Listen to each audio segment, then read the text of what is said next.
You won't believe what happens next. The sensation of making this cup was absolutely thrilling. Jiang Qing was stunned on the spot. When Lao Yang asked him, he pouted like he just got a cake. Both had heavy hearts, unwilling to speak first, like having taken a vaccine. He pulled out the knife to show his skills, but carefully put it back. The place was buzzing as if nothing happened. The woman came down the stairs like she just lost half her life. She saw the knife marks on the stairs and immediately went into deep thought. She glanced at the kitchen knife and then at Jiang Qing's room. He was peeking through the crack, and as soon as he saw her grab the tools, he quickly hid them. The woman knew Jiang Qing loved to spy, just like right now. She hugged the hay and hid him like a pro, but halfway through, she stopped and started arranging her hay, then shut the livestock door, preparing to surprise Jiang Qing. One was lowing intentionally, while the other was waiting. She knew Jiang Qing was watching, so she started to. You won't see this coming.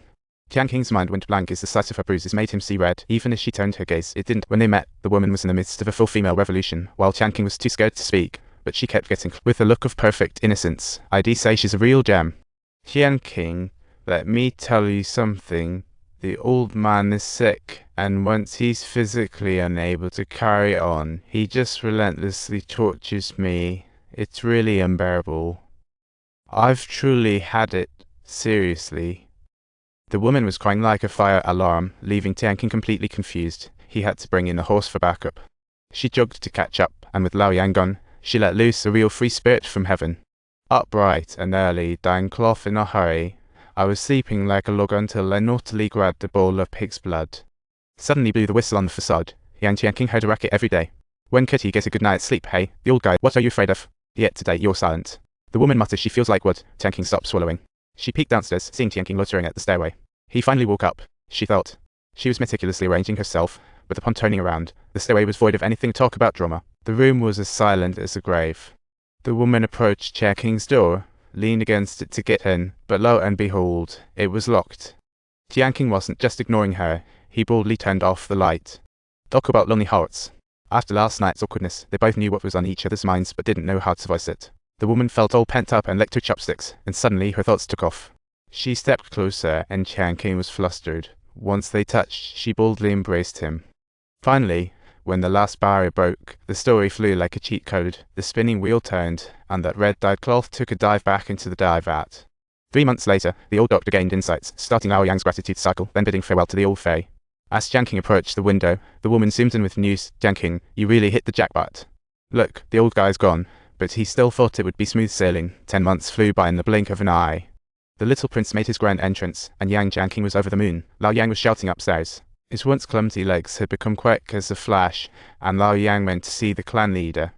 He started following the family tree, only to find as Lao Yang's adopted son. He was at the same level as his own kid. What a Lao Yang Jiang Qing. King by oh, what a punchline. The best match in the universe. He made toys for his son, and Lao Yang was still puzzled.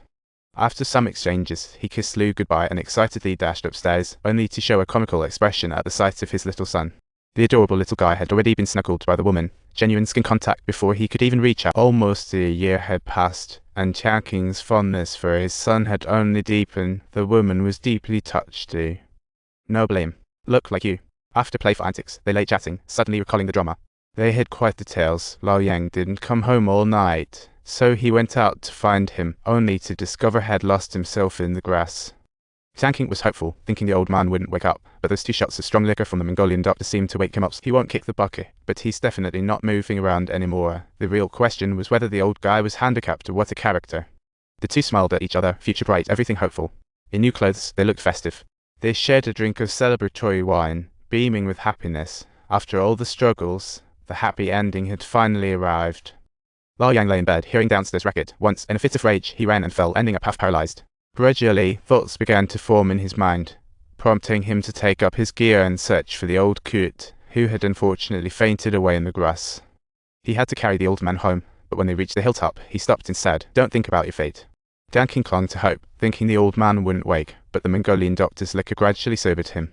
The old fella couldn't live much longer, and as it turned out, he also couldn't move. It was a big laugh. The Emperor of Heaven and White, go ahead and age, and let's put away all the worries in our hearts. Of course, if you think this story is entertaining, please be sure to like and subscribe.